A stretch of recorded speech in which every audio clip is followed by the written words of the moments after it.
The overall goal of this technique is to monitor the different stages of phagocytosis using a confocal microscope.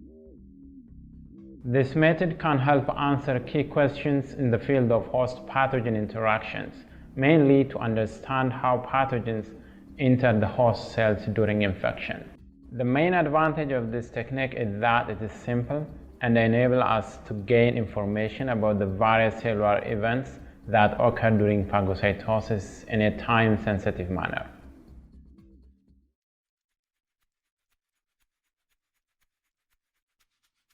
To begin, prepare the fluorescently conjugated zymosan as described in the accompanying text protocol. The previous day, seed about 5 × 10⁴ DC 2.4 cells in a chamber slide, so that the wells are 60 to 70% confluent at the time of the experiment. Once the cells are at a proper density, place the chamber slide at 10 degrees Celsius for 10 minutes.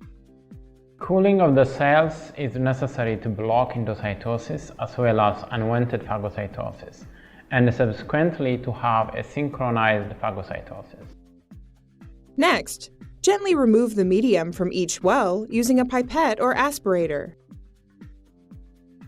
Then, mix the fluorescently conjugated zymosan with cell culture medium at a multiplicity of infection of 10.